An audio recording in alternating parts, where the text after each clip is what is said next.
for you. Yeah, yo. There whenever it matters, and even more when you feel like it doesn't. Protect you so you never feel like you wasn't. Know I'm right alongside you, either that or I'm behind you, but always got you. End of discussion, nothing means more. First one to offer is shoulders for what you reach for. Thought I saw the eyes of the world until I seen yours. And know that I ain't see a better view yet. I'm with whatever, so don't ever you fret. Know that you covered, not a hurdle or a heartbreak to change what a partake. Cause none of them won't ever get comfortable in your walkway. My job is to aware you, fully loaded, prepare you for all of the above that I'm never letting get near you. But still in all, give you every advantage I found. Couldn't find a better fit for them, along with my crown. And since the baton was passed, I've been down. Cause failing's not an option, and dad is not a noun, not at all.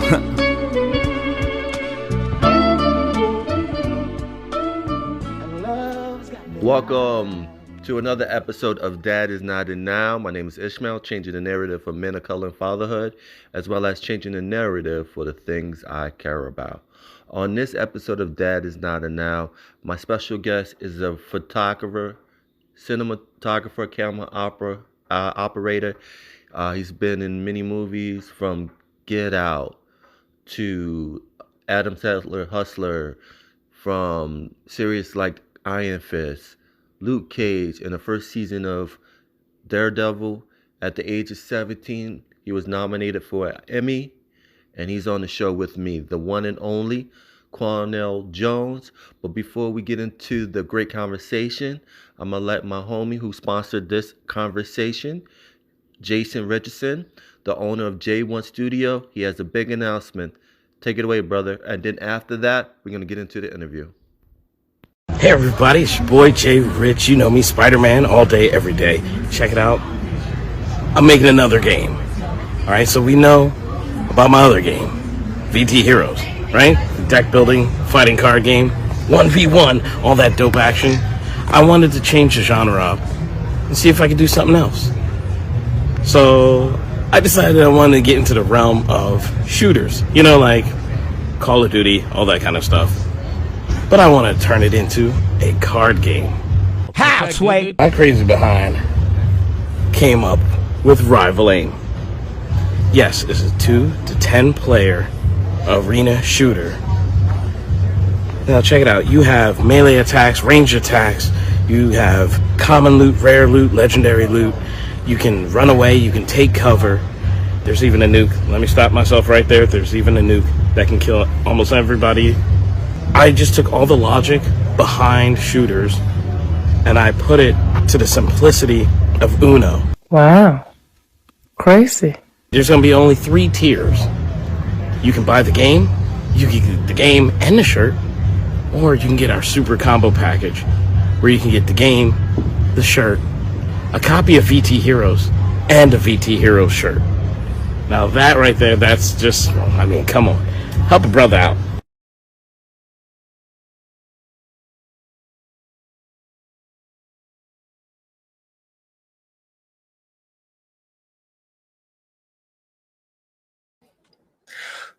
Welcome to another episode of Dad is Not a Noun. My name is Ishmael. I'm all about changing the narrative for men of color and fatherhood, but also changing the narrative about the things I care about. And today, what I care about is my good friend. He's back with me from back in the days when I was a part of a podcast called The Chronicles of a Hip Hop Legend. Back in the days, this brother is amazing.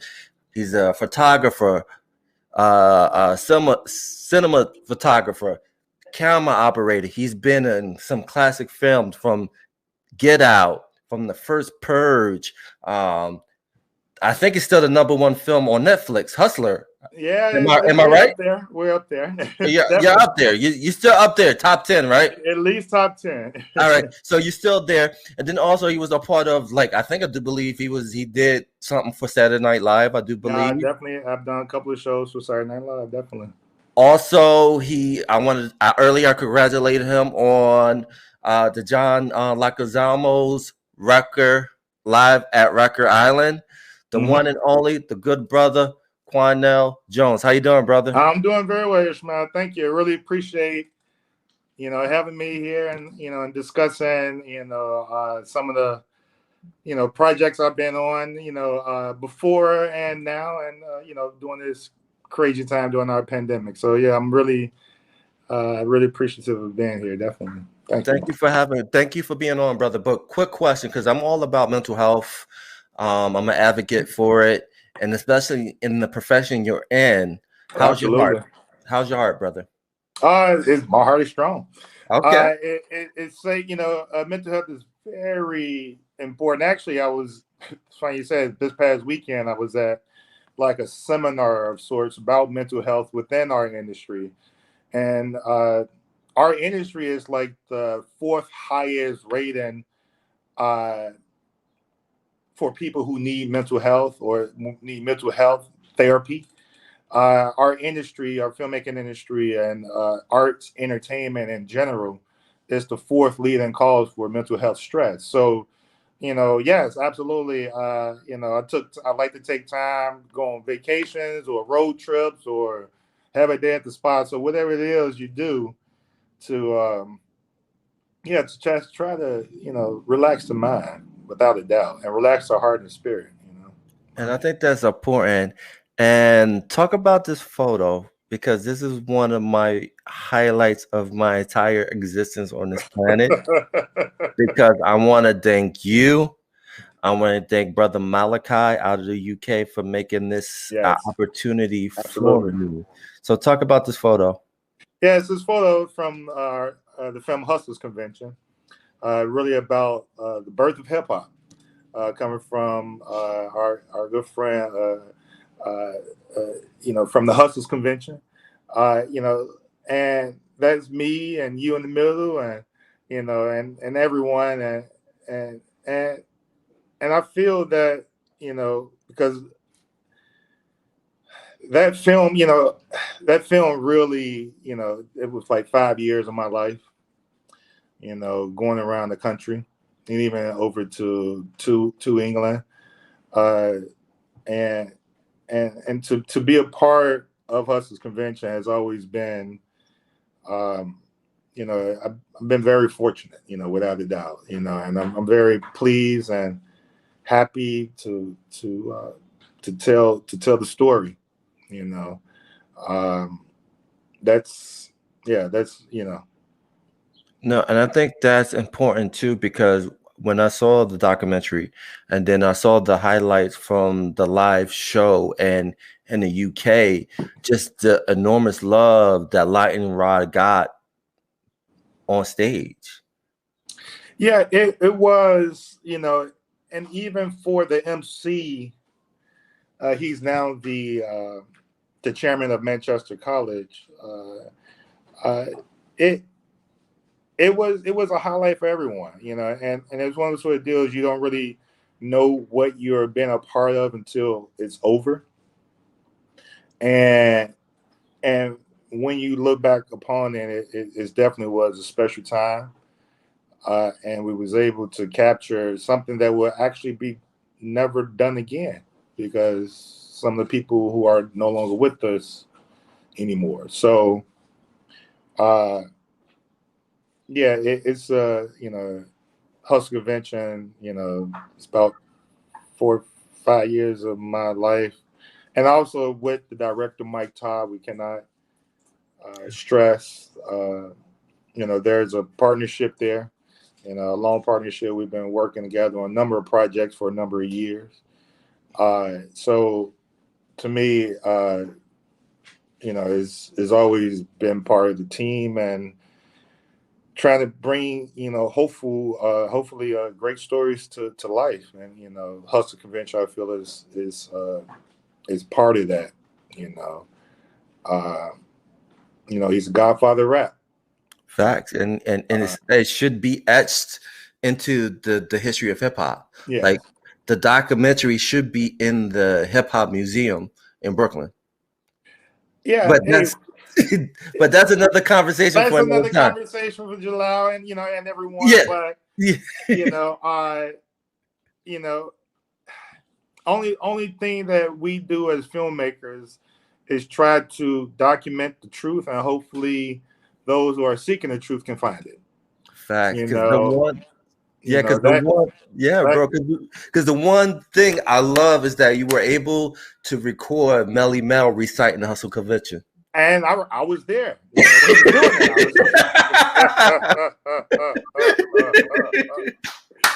was doing that, I think we was in the Bronx.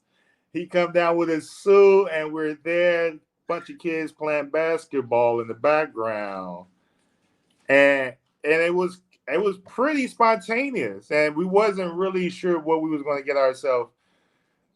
We didn't know what we were going to see or what he was going to do, but he himself also said, you know, thank you for doing this, because he felt it was time for the last poets, July, everyone to have their due in regards to. So it was a lot of him, Ice-T.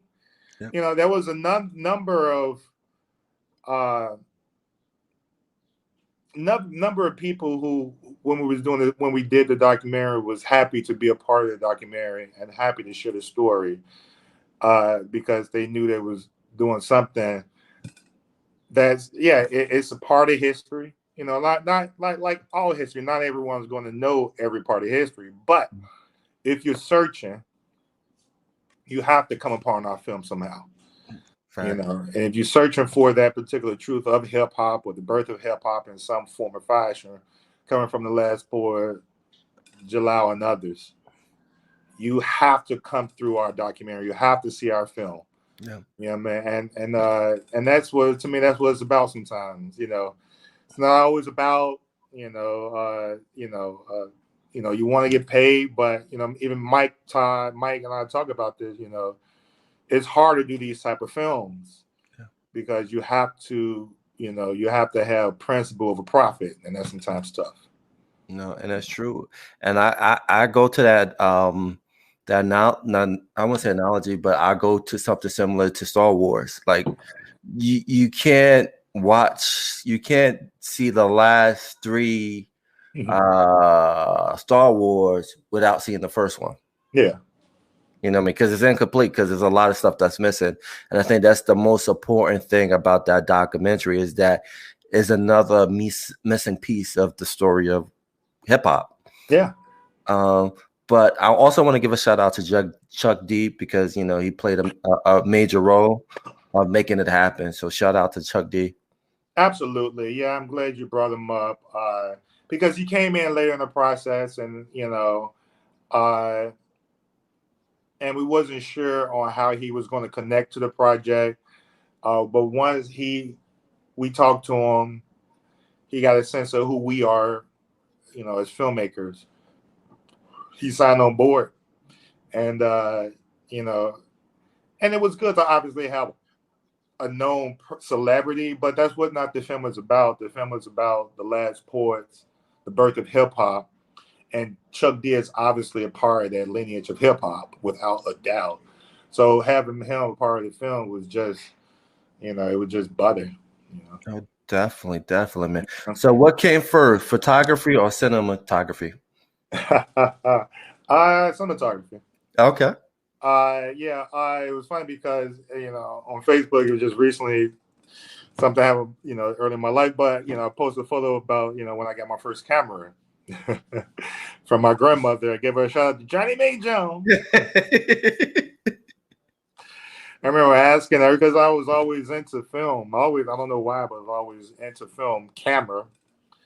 And she bought me my first VHS, showed them on the VHS camera. So from there, I made small animations, but I made my first documentary feature about the family that I still have to this day. So my first documentary feature is called The Jones Boys. It's a feature-length film. It's no dialogue, so it's just music and like us and Sir when we go on road trips where a family come down and visit us, and so it's just almost like a history sound, but I still have it. You know what I mean? So that was my first feature, my first documentary feature from that VHS. Showed them on the VHS camera. But then once I got into high school, that's when I looked at photography. I'm like, oh, there's this other thing here. And I'm like, oh, it's kind of similar, but different, but similar, but different, but similar. You know, man, that's when I had, taken still photography. I made my first shoebox camera, basically called pinhole camera. You make it out of you grab a shoebox, put aluminum foil, poke a hole, put some printer license of paper in the back, expose it, and you have a picture. Almost, and it's a wide lens with a smaller hole is a wide lens. So I used to do that a lot early in my high school because it was so interesting and different. But then, went from there to cinematography to television. I worked in a television station. Worked for PBS during high school. Worked for PBS as a director for a live television show. Started very early. Worked as a director for PBS. And then during the summer, I worked for CNN as a producer cinematographer on like their small news packages. And actually, for the PBS show called Mind Busters, we went on for about 3 years. I remember that. I know it's crazy. We started that, and I was a director on that show. Wow. And because it's about homework hell, right? Yes. Exactly.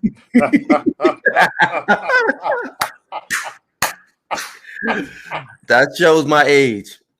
Yeah.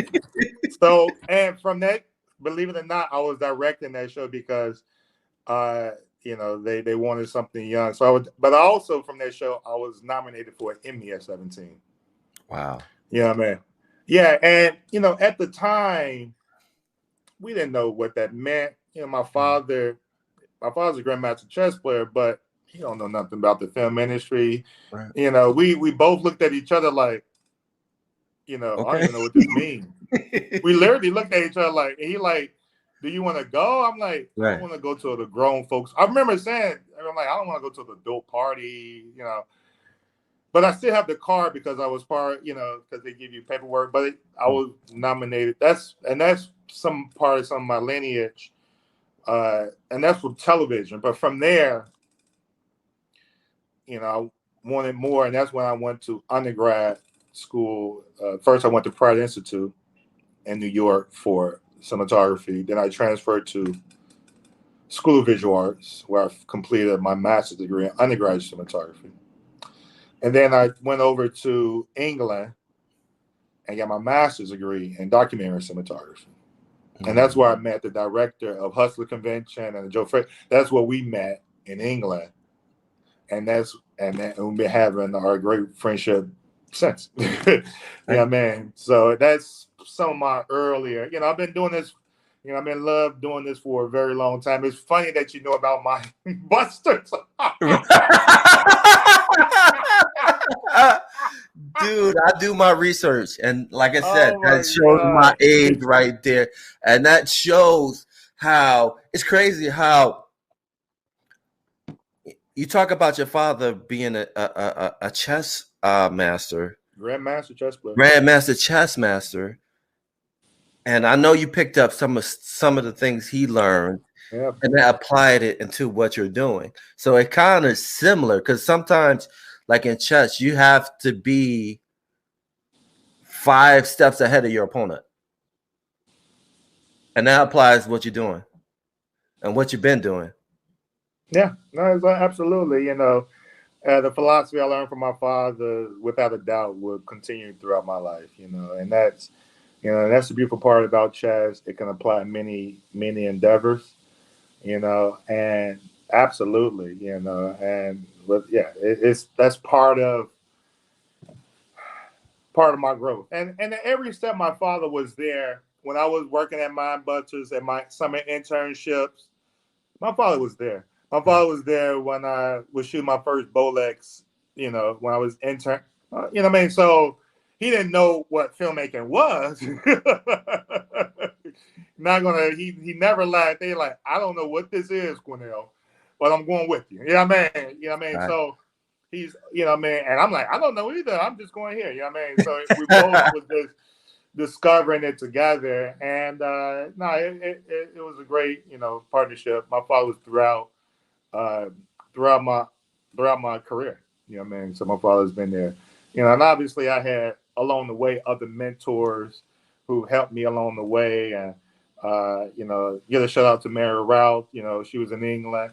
So, you know, I had mentors along the way that helped me out. But, you know, obviously family, grandmother, father, grandmother, grandfather, brothers. You know what I mean? Obviously all at the I don't have any sisters, so all at the core, you know. But you know, you obviously you meet a lot of people along the way that has helped me out in so many different, and that's why I like to give back, you know, with outreach from my union. You know, you know, a lot of people helped me out along the way. A lot of people trusted me. A lot of people put their trust in me.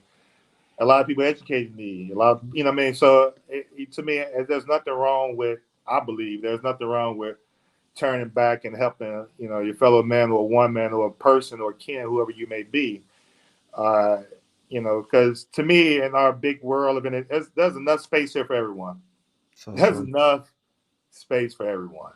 No, You know what I mean? and it's so true, bro. It's that, what you do by giving back is important, and especially the significance of the union. But to go back to the chess thing, if people want a great imagery on life in chess, watch The Wire, the chess episode of Wire. That's all I'm gonna say. That's one of my favorite scene in any series or any movie, because that scene can apply to everything, and I'm just gonna leave it like that. You're laughing too because you know it's true. I understand. No, hey, I'm gonna just leave it with you. Just I'm gonna leave it there. But let's talk about the union, because I think that's important in film. Talk about that importance of the union when it comes to film. uh, I'm in local 600, the camera union. Obviously, there's all types of union from wardrobe, makeup, uh, location, even craft services. You know, so there's all different makeup. So I'm in the camera union, local 600, and the importance for me is astronomical because now you're, as I like to say, now you're in the big league. Now you're around people who are doing this for a living, not as an option. Because when you're in the independent side, you know, there's a lot of people working out there hard. I've been to Sundance, I've been to Tribeca and Doc NYC and others.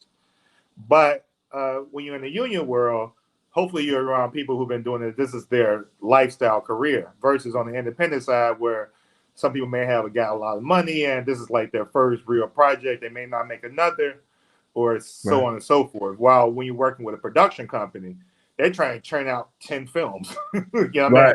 So it's a different mechanism. There's a different mechanism of working. So you're around people who are committed to their job, obviously, right? And then I feel you with that you get more toys, you get that, but it to me you get more. Sometimes you get more into the artistry too. But like television, like all jobs, it can be a grind. Right. It could be laborious. It could be, you know, sometimes feel 9 to 5 to some people, you know, because if you're doing it for 8 months, 10 years, you know what I mean? Like all jobs, it could be monotonous. But Right. also the beauty of our job is you're freelance. You can switch jobs. Right. You don't have to stay on that one TV show. You go to other shows if you want. Right. You know what I mean? So there's always an expiration date where you can continue to move. But without a doubt, the union, you know, has educational opportunities. You know, when you go to meetings or other events, you're around other members where you could meet, collaborate. You know, versus like the independent world, you know, there's no meeting or collaboration point usually, Right. right? You know, I can't go to the, you know, to a, let's say a young workers barbecue event and Right. meet a lot of members and we start talking about film and they say I need someone on this particular show and you can say I'm available. Right. You know, that's very difficult to do that on the independent side, you Right.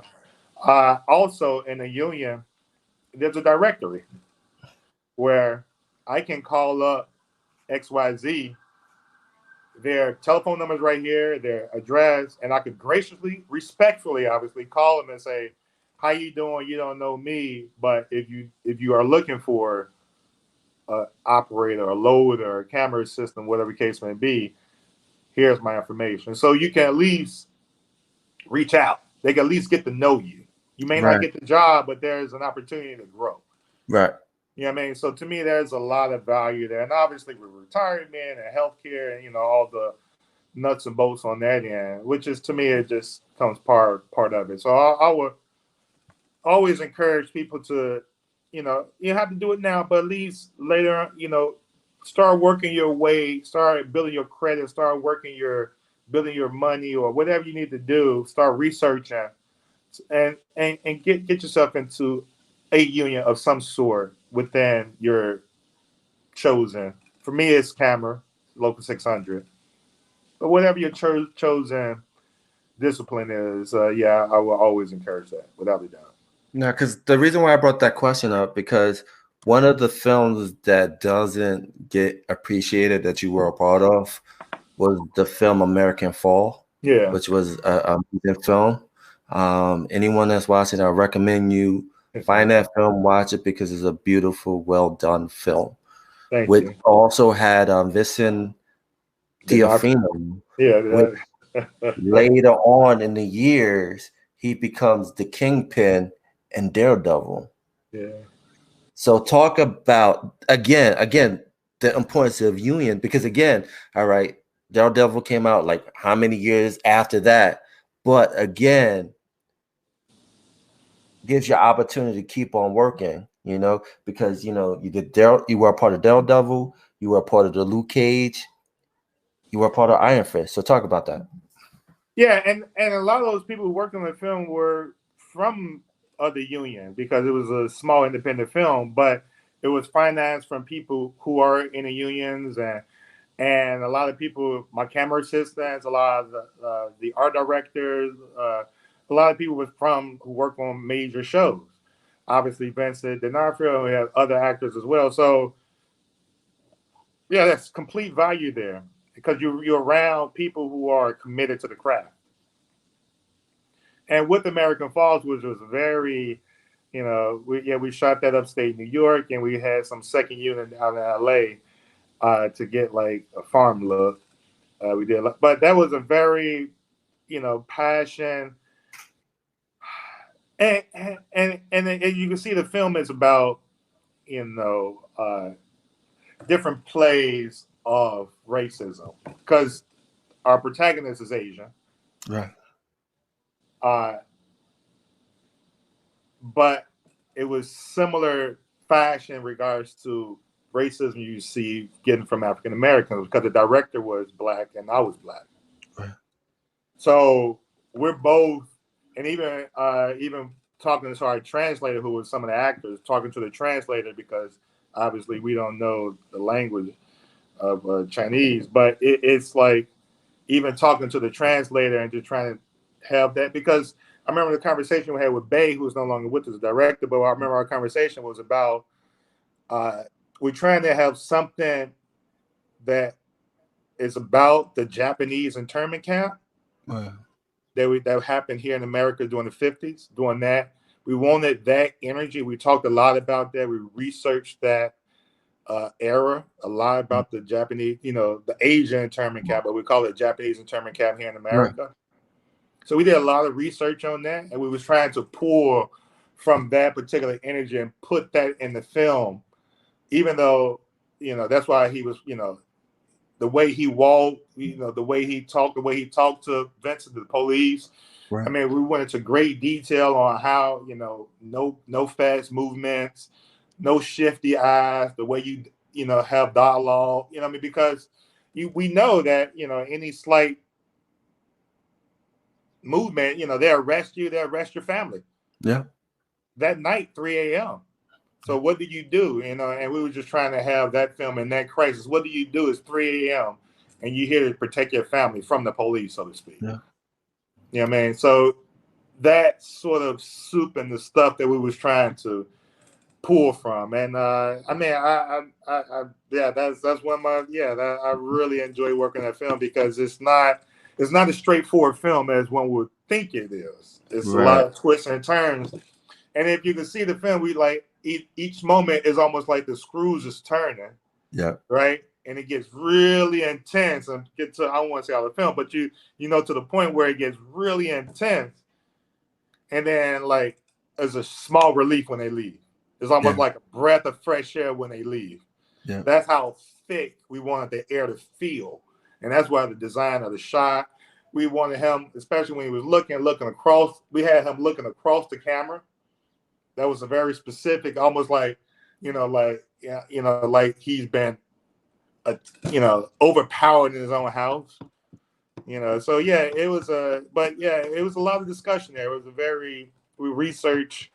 Well, we did a lot of research for that film to try to, and like I said, a lot of research comes from trying to get the energy from like the internment camps we had here in America. Trying to, I mean, we did a lot of research, in that era, So. And I think the great thing about that film is like you need to when you watch that film, you have to pay attention, because if you don't pay attention, it's a lot you're gonna miss out. Yeah. Almost similar to Jordan's show, Get Out. Yeah. You have to pay attention to It's every little slight details. Yeah. Yeah, because if you miss the details of the film, you're just totally gonna be lost. So And you pics have on a to pay wall attention. meant Yeah, something about him, his military background. yeah, And that's because he didn't really show his military, but the picture that right. panned across, and that's why when he was talking about the military, that kind of calmed the situation down. But they were like, "What flag did you fight for in the Mm-hmm. military?" And then that ratchets it up the tension a little Mm-hmm. more. Yeah, that was a. I mean, I really enjoyed that film. Yeah, I'm glad you brought that up. No, it's a great film, and it's a film that people need to see because, again, it shows the dynamic of being black as well as a Japanese American in America. How the stories are kind of linked together. If you think historically, our stories are kind of are similar. If you think about it, and And the we way, was trying, and we was trying to bring that out in the because there's no black people in the film. Oh, other than to me, yeah. Mm-hmm. but we wanted I wanted him to be ambiguous too.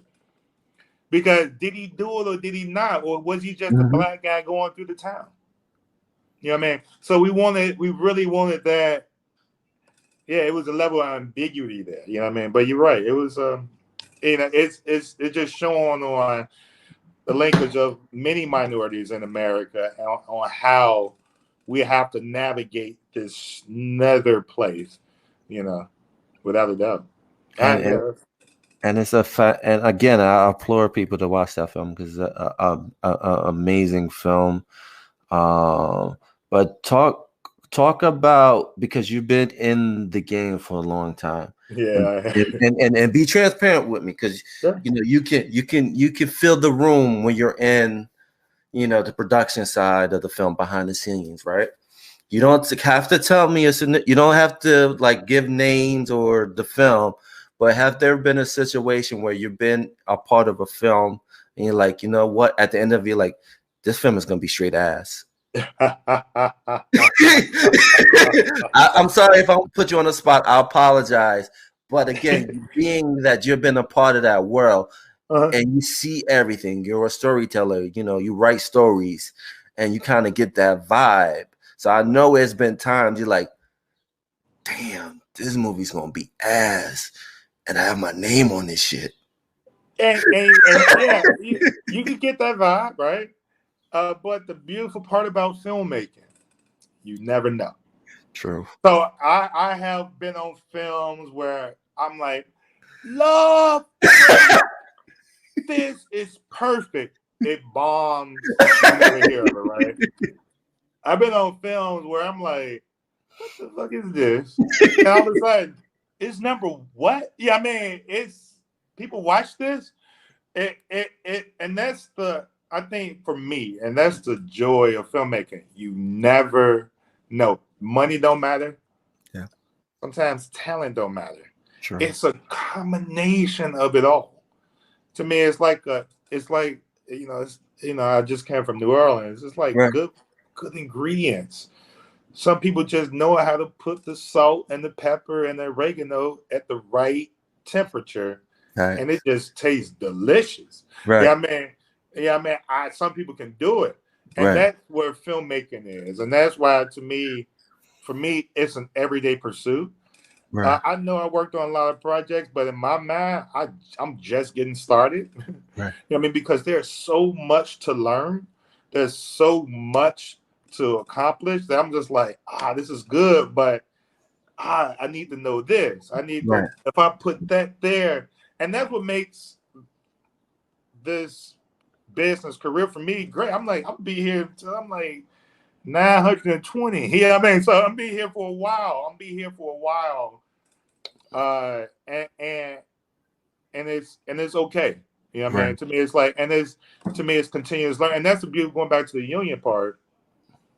That's why we have always those educational outreach events for all people in the union. Doesn't matter your classification. We have stuff from operators, stuff for assistants, stuff for DP, stuff for DITs. It runs the gamut. So it really is that sort of situation where it's continuous learning. But yeah, I have definitely worked on films though, where I'm on it. I'm like, this is gonna be booty. And yes, my name is on it. And I used to worry about that. I did, I'm like, oh shit. Well, but now I'm like, no one's gonna see the film, Quenell. I don't know. We got YouTube nowadays. Things get leaked out. You see people and starting to then leak out secondly, they stuff have to from. read the credit. Then they have to read the credit. That's a step process here. So if you're gonna get through a bad film, you're not gonna read the bad credits. So yeah, to me, I chalk it up as like, it's part of the experience, it's part of the resume. It's just like, all right, well, not everything you're gonna do is gonna be golden, whatever. Sometimes you just making, but sometimes those films too come back later. I mean, I worked on films where people are like, "Oh, you worked? I like that film." I'm like, "You saw that?" Yeah, I mean, so people have all type of tastes. I mean, I'm talking about my brothers. I mean, who have completely different tastes than me. I mean, like completely opposite. I mean, so even me watching films with my brothers is a learning lesson because they be watching films. I'm like, you know what? I have to just listen. I mean, because maybe my taste is my taste. Right. There are other tastes out there. Man. So No, because the reason why I bring that up, because like you were saying, I think it has to be the right place at the right time, right? Yeah. Because the one movie I'm thinking of, which I think was ahead of its time, and I feel like I talked to someone about this before, was if this movie was released around the time of George Floyd, I think it would have been out there everywhere. And the movie I'm thinking about, it was a Netflix film called See You Tomorrow, directed by Stefan Bristol. And, the movie was about, huh? I haven't seen that film. Okay, the movie was I think it was produced by Spike Lee, but it was a movie that had a mixture of Back to the Future with police brutality, and the theme of the movie was you had these two brilliant children that figure out how to go back in time to change the outcome. And Yeah, every I was time going to you work go on that back, film. Yeah, I know the film. See You There Yesterday. yeah, Or yeah, something. See You There Tomorrow. Something. yeah. Yeah, I'm aware. I haven't seen it, but I'm aware of the film. Yes. Yeah. But, again, Netflix didn't promote it that much, so it was kind of there. And then there was a movie that came out. I think it was I forgot the name of the movie. But it came out around the time of the George Floyd. It got a lot of buzz, and I think it won an Oscar. What film is this? I forgot the name of the film, but I think it had I think the guy who used to be on 106 in Park, Terrence. I think he was one of the producers of the film. Yeah, I gotta see the, And it was kind of similar where, again, you had a film that talked about social justice issues, and you had this character replaying and trying to just see if he'd do something different and the outcome would be different, but it's this, the outcome was the same. And so going back to what you were saying, certain films have to be in a certain place at the right time. And that film was in the right place at the right time. And that's why it was held got all these awards and praise, because again, we were in this George Floyd environment at that time. Yeah, and that happens too. Yeah, you're right. It's a part of momentum, the political, social climate that we're in at that particular time. All of that has a factor. It really does, and that's why filmmaking is so, because you can make a film, because you have to make the film 3-4 years before you think you're going to put it out. You don't know what's going to happen 4 years from now. We don't know what war broke out or who broke out to whatever broke out. You know what I mean? We don't know. Yeah. You know what I mean? So you have to make the film. You make the film. You make the film you want to make. I mean, you have to make the film you want to make, and hopefully, the film is well received. But yeah, it's challenging. Like I said, with the John Leguizamo, it took 10 years. But when it came out, we was at Tribeca, and it feels like the subject we was on about prison, recidivism, and the like, that story still holds. So we're fortunate in that respect, But yeah, it has that. You just never know. I mean, it really is. You think you can put all the time, effort, and hopefully we hope, but you don't know. And that's where the work comes in at the end. Trying to promote it and stuff like that. But yeah, talk about that experience on John Leguizamo's live record. Talk about at record. Talk about that experience. It was quite interesting because when we get there and arrive, we get checked in. We are Rikers, and we have a ton of equipment. We're shooting on the Red. We have a lot of lenses and zoom lenses, prime lenses, everything. So we have a lot of cases. So they have to get checked to the dogs and the whole security system, and you're going through a prison system, so the security is several tiers. Take this out, you can't have that. You got to put your shoes over here. We have to walk on this side of the wall because Rikers didn't close. Right. When we walked through, people, we were walking past, when we walked through the line, we were walking past prisoners.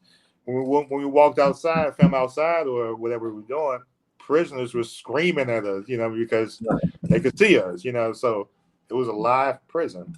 Right. But at the same time, I'm like, all right, well, this is what we're doing, I guess,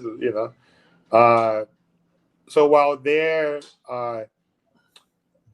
we set the cameras up, and then that's when they usher in all of the inmates. Very regiment, very TikTok, and for me, I'm just standing there like, in the middle, like I'm surrounded. And, it's not like I'm scared of prison. I have family who've been, so I'm not afraid. It's just like, okay, this is where showtime, Right. Everything went off without a hitch. No, not even everything was great. But all of the inmates really appreciated, a lot of them, because we interviewed a lot of them afterwards, really appreciate John Leguizamo taking the time out to talk to them, taking the time out of his day to perform, taking the time out of his day to be a part of their life and community, and to see what they're doing. They really appreciated that, and they really showed and talked about how they're going to do better, and and obviously it was part of his major program. So it was and after it was over, they left. I mean, and once the show started, you forget they're inmates because they're people. Right. They're people first. And they're enjoying the show like any other person. They're laughing at jokes. They're serious when it's serious. They're, like any other. But once the show was over, and that's when the reality sets in, it's back to that regiment, get clean, clean, clean, Right. but and then you snap back into the reality and like, oh yeah, they're staying, we're going. Yeah, I mean, it's that reality. Right. You know what I mean? And it's like, okay, yeah, it's a different point of view, But but once again, I'm just very appreciative of being part of that film. It was a 10-year journey. I'm glad the directors, Elena, who there and was able to really put it together, bring it, and we showed at Tribeca. We premiered at Tribeca, one of the major festivals. So, I'm like in a lot of my films, I'm just happy to be a part of it. I'm just really happy to be a part of it. It's part of my experience. It was a shocker to me. Like a lot of my films, I'm like, wow, oh, wow, look at, okay, all right. It's that level of excitement, and so I'm really, yeah. I'm just pleased to be a part of that film without a doubt. And I think what makes your character so awesome is that you're so humble about it. Some people in your field, especially your resume, often will get like a big head. Yeah. But you stay grounded, and you're just you appreciate where you're at this moment. But the movie, now that I remember that I was talking about earlier, is called Two Distant Strangers. Oh, okay. That was another Netflix film, and it came out in 2020. Mm-hmm. No, I haven't seen that. Obviously I've been Netflixing it recently. Everyone but I've been watching all sorts of stuff. Yeah, I mean, it's Netflix catalog, and plus, I got Netflix, I got all the Hulu, all the other YouTube, not Hulu, YouTube.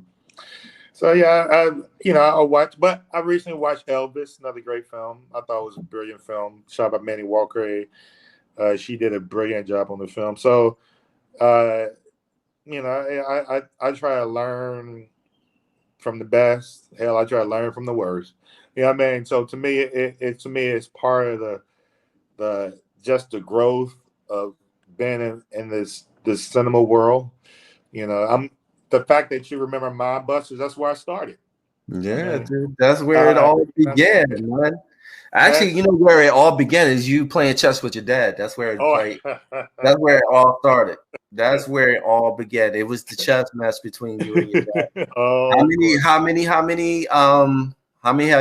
many chess matches did you win against your dad? Oh, no, I never went. No, my father. No? No, my father said I will beat an infant. If you, he'd tell you, he's like, I will destroy an infant. Yeah, he said all the time, he's like, if you sit across me, that means you try and take me out. So yeah, I mean, so it's like, so your dad went straight up God mode when it came to chess. Yeah, he didn't care. He didn't care.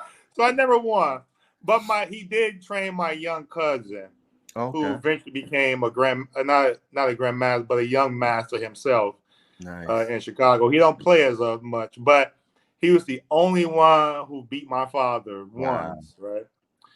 It sent shockwaves throughout my family, right? Wow. And the first thing my father did was, what books you reading? Give me those books. And he got those books, and that was it. He's like, you know what, Buster got that one. Yeah, exactly. You remember the thing from what was it, Little Giants?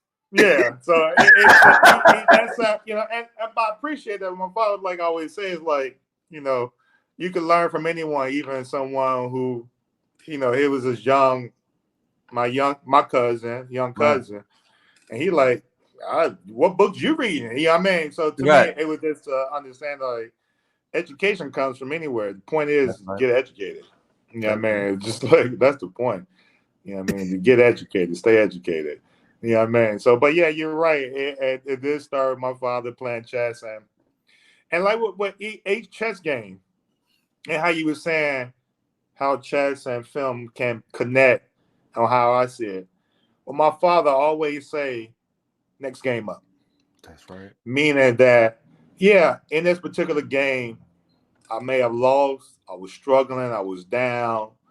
This particular person may have put me in a bind. He got me down, or she got me down to just a king and a rook. Right. That was last game. Next game up. That's right. So he always say, try not to bring the last emotions you had from that game to the next game because you're gonna lose this game. You know what I mean? So you have to start fresh. And you have to be able to wipe. And my father played. He's a grandmaster, and my father no longer with us. He died. #1 chess player in Washington, D.C. Wow.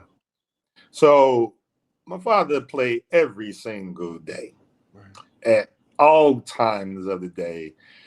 I grew up, that's how I grew up. It'd be 3 a.m. My father, playing chess and he played chess a lot by himself, because it's a different mental thing.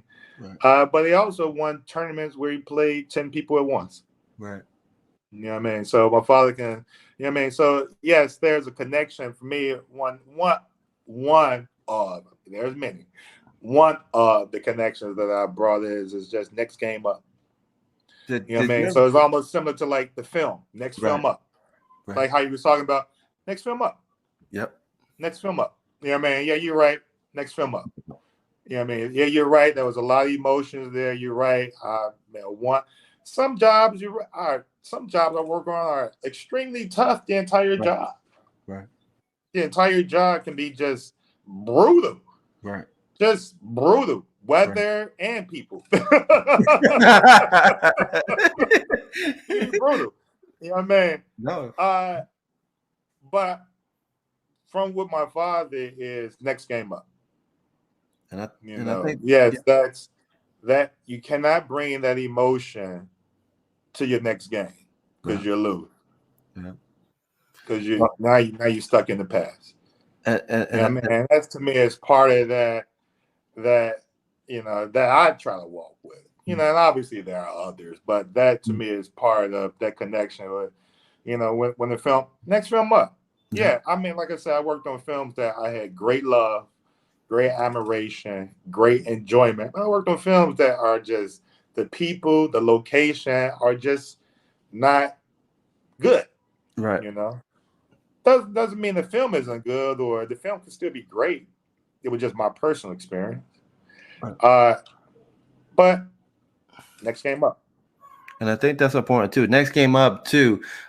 Did your father ever play Grand Chess Master Maurice Ashley? Studied him. See, Maurice Ashley is an international grandmaster. My father made that distinction. Okay. My father's a grandmaster, but he's an international. That's the difference. And grandmaster. I'm just saying, Maurice Ashley is in New York. Your dad's in DC. I'm just saying, DC, New York. My father is on that level. My father has beaten international grandmasters, but my father isn't very a political man. Mm-hmm.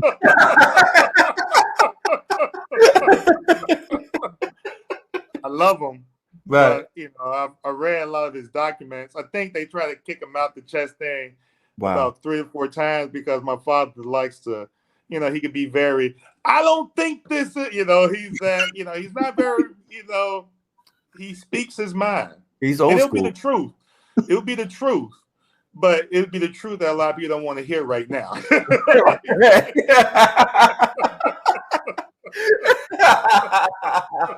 Like I said, he's from the old school. He's not going to anything. He's just going to tell you the way it is. And if you feel uncomfortable, that's your fault. That's it. So it was really, he talked about he couldn't play the international Right. grandmaster because there's a politics game and Right. money and funding and stuff that he just loved the game. Right. He just loved the game for just like I love filmmaking, just love there, right? And so for him, ain't like I'm all right, Right. but he was well known in Chicago, DC, Atlanta, and like 3 other states. Yeah, I mean, so he like I said, but that's the distinction. But Gotcha. he plays at the level of international grandmaster. Right. He just don't have the, I mean, Right. But I'm just saying, would your dad would probably beat Maurice Ashley? Just say it. I don't know because my father can respect Maurice too. Because I mean, I've been home with my father long enough where, we'll be sitting there. He'll be, like how you may watch football. Yeah. There's chess tournaments like that too. You go online, just watch several chess tournaments. Like, and I'd be there with my father, like, and they be talking about the chess move. You know how they break down the basketball play. Mm-hmm. They be doing that in chess. Yeah. You know what I mean? Like, oh, look the move they made. Oh, this move, I wouldn't move that move there. So I'd be watching my father for hours, and Maurice Ashley would be the commentator for that stuff. So I don't know. I think my father kind of admired Maurice Ashley for what he accomplished in the game of chess. I think he feel he can compete head to head like anyone else, like any good competitor.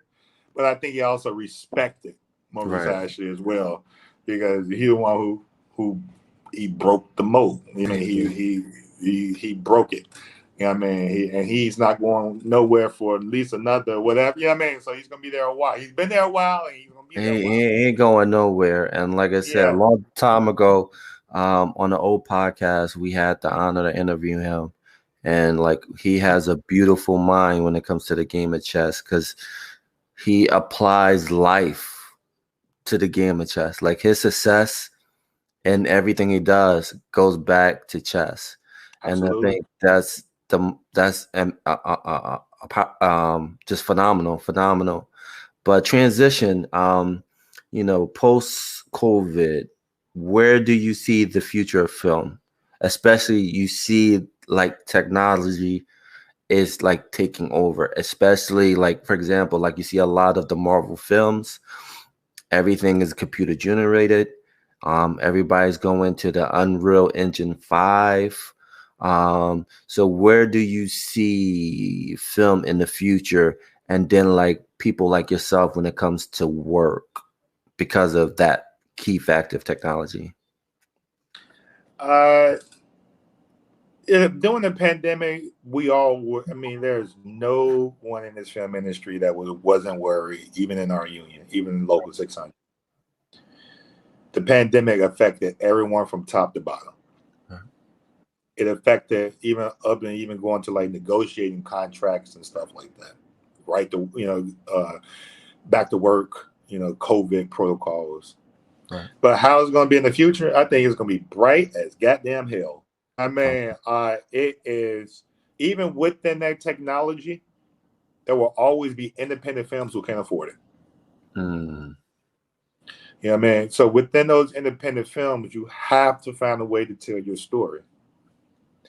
And yes, some of those bigger budget films may have the what's now the LED technology, green screen, but like a lot of the Star Wars, even the latest Batman was shot on those LEDs, so you can have twilight all day. Yeah. So there's new technology out there for the big boys and girls to play with, but there will always be that small film that I believe will always be there. Now there's integration with digital and film and style and art and but the beauty of filmmaking it's a big film. Right. It is so, yes, there may be evolution and like styles of film here and there. Like we experiment with 3D, but 3D been around since the beginning. You know what I mean? So, right now with streaming, there are so many different platforms now that they need to fill the content. Fill their platform with some content, Right. You know what I mean? So I think it's bright, personally.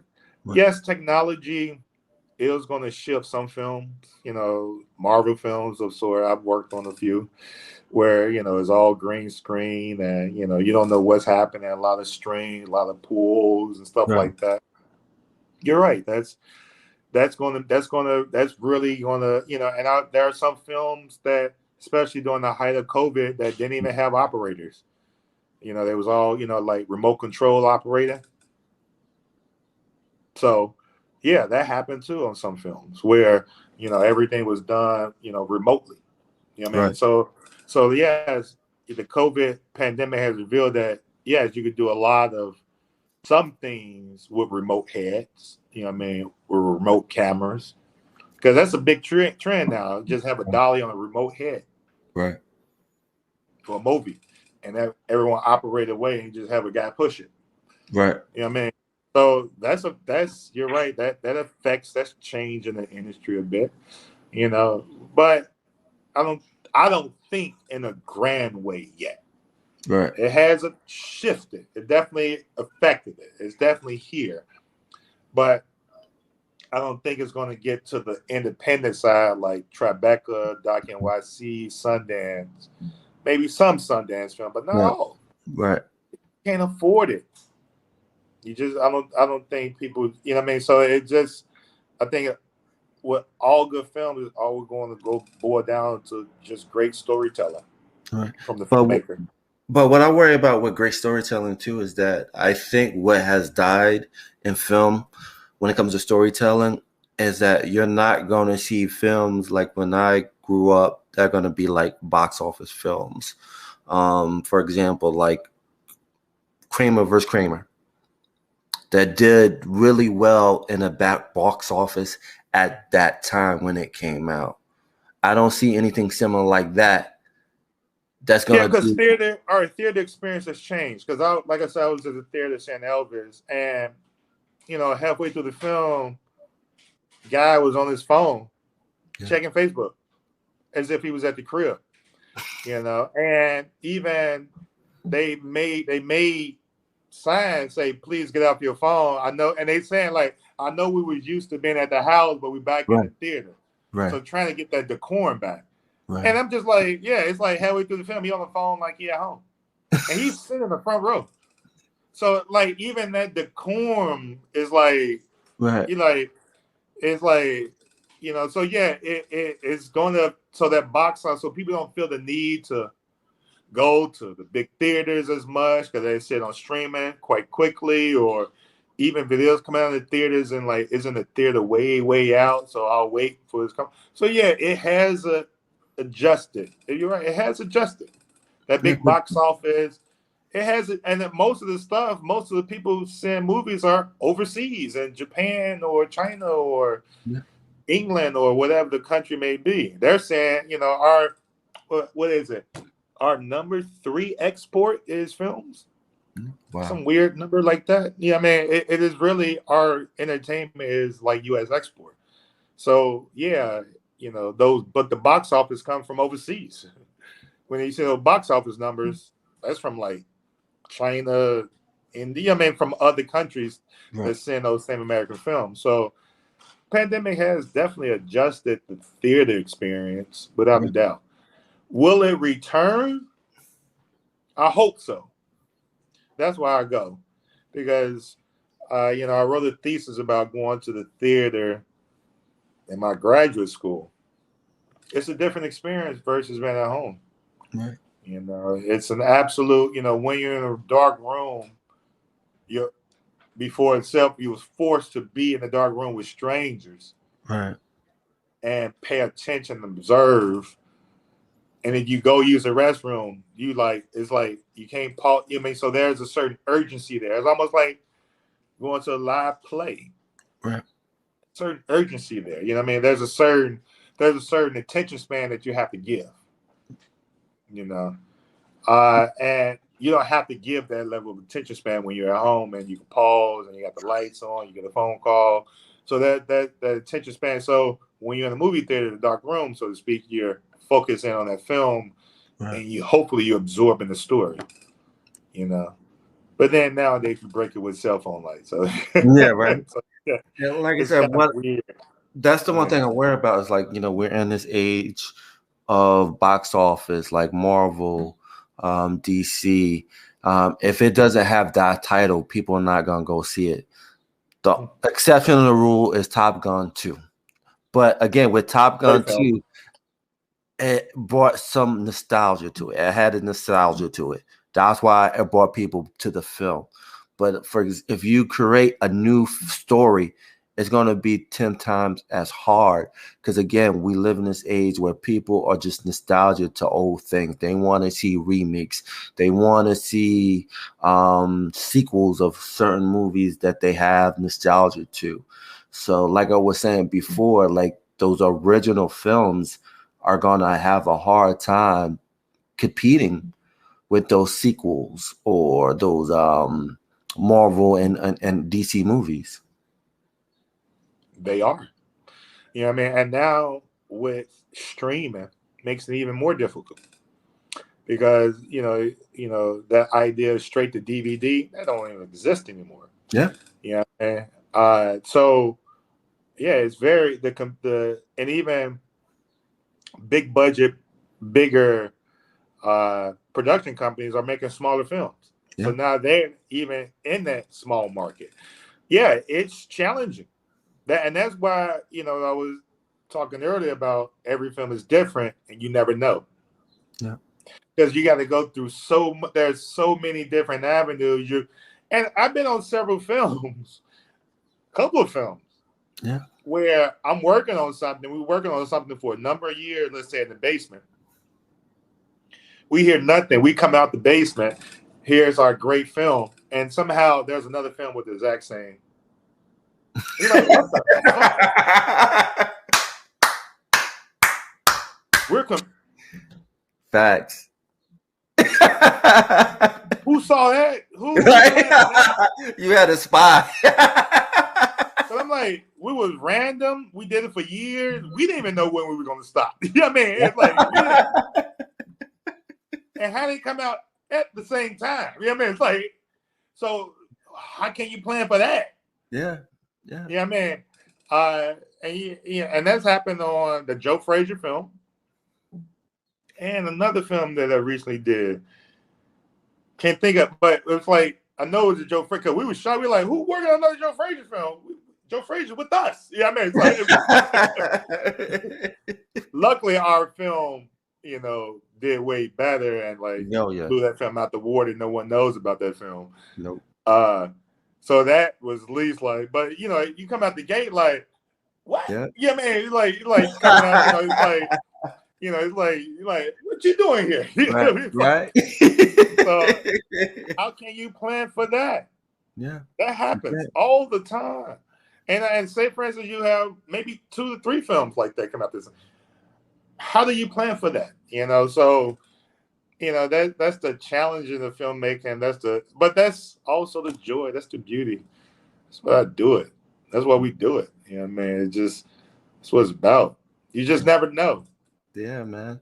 That's why I call film beautiful ugly.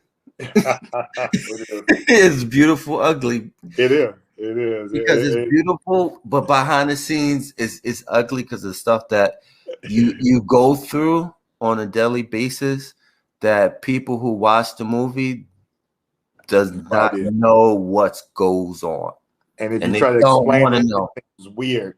You try to explain to it, they like, what? You what? Yeah, man.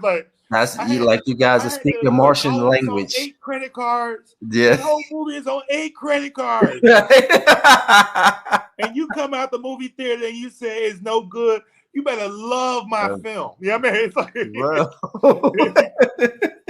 this is on 8 credit cards. The only thing I want to see is thumbs up. You know right?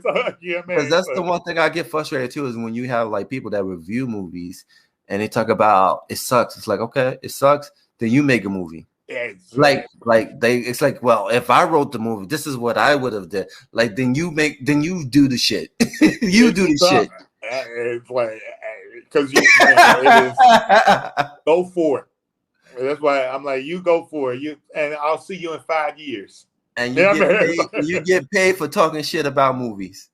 And that's why it's easy. And that's why I'm saying the critic can be, and that's why people always have, it's like, unless you're a critic, but most critics are not filmmakers, No. And it's like, and that's the frustration. Like, no, it's tough to make movies. Even the most simplest like doodah. I mean, like, doop, doop, doop, doop, doop. That's tough. You know what I mean? You need to get the right music, the right space. You got to get this. You got to get that printed. Right. If you shoot film or digital, who's developing it? It's like a whole process. But it's the beautiful ugly of it. Yeah, man. That's and that's why I enjoy it. That's why I've been doing it since Mind Busters. And that's why I'm gonna be here until until I heard until what? When is your until the other film? Yeah, man. Okay, because I thought you was gonna like drop a bombshell, like, oh yeah, I'm doing my director's debut on a project that I've been. I'm always cinematography. I'm pure cinematographer, and I love being a cinematographer. I'm a pure cinematographer and operator. So to me, I am, because I did the directing, and it's a certain sort of philosophy, it's a certain sort of mind frame, and I respect it. But the mind frame that I prefer to be in is an artistic one. Right. And that's where the camera allows me to be there the most. Because directing, you can be artistic, but you're talking to script, hair, you're dealing with a lot more. Yeah, man. You're like a manager on the basketball team. You're the coach of the basketball team. I just want to be LeBron James player coach. Right? You know what I'm saying? For real. I want to call the plays on the court, though. You know what I mean? It's like, right, for real. Like, just put me in the fourth quarter. Exactly. 5 minutes, fourth quarter, I'm good to go. Exactly. You know what I mean? And that's fine. And I see nothing wrong with people being managers. You need them. You know what I mean? I have none. And everyone play their, like in back, but like I enjoy that. Everyone play their role. Yeah. Some good post-up players, not nowadays. But are you a 3-point shooter? Yeah, that don't exist. Post-up players. No one does post well. I mean, I haven't seen anyone. I mean, even in the playoffs, I'm like, oh my god, this looks terrible. Nobody do post now. Not even LeBron. You would think like later in LeBron's career, he would, have a post game like Jordan and Kobe. Nope. No. Because he evolved away from he was going for it, but then he evolved away to Steph Curry, so he had to work on his three. Yeah, nobody got a. I mean, the best post player for me is obviously Charles Barkley. Yeah, I can. Yeah, Barkley had a good post up game. He'll back you down from a 3-point line. Yeah. That's why they changed the rule. Yeah, I gotta have the 5-second rule because of Charles Barkley. True, but I got to give it to Tim Duncan. He was just fundamental. Like, it was boring, but it was just fundamental. No, ain't nothing boring about Tim Duncan. I ain't nothing boring about Tim Duncan. To me, he got the job done, and he patting you on the back as he whipping your ass. Yeah, man. Right. So it's like you like, do you like me or is this what's going on? Right. Right. Well, bro, I appreciate you for coming on. Thank you. Real fast for like a Jeopardy question. Were you the youngest to win the Emmy at 17? I was nominated, but I think I was the youngest nominated. Yeah. You were the youngest nominated. So I know of. All right, so that's a good Jeopardy question. I'm just putting it out there. I don't usually talk about, but it's like a weird fact that nominated at 17 for an Emmy. And I'm just honored to have the youngest to be nominated for an Emmy award. Quenell Jones, bro. Thank you. I appreciate you. Man. Anytime, man. Before we go, what's any final words you want to say to people out there that wants to get in film, who wants to maybe do what you do when it comes to cinematography or camera operator or even photography? What words of wisdom you have out there for people? Yeah, I guess study the arts and don't give up. I like that. That sounds like a rock house, Cool House Rock moment right there. That sounds good. I was waiting for the little rainbow star. What was it? What was it? Now you know.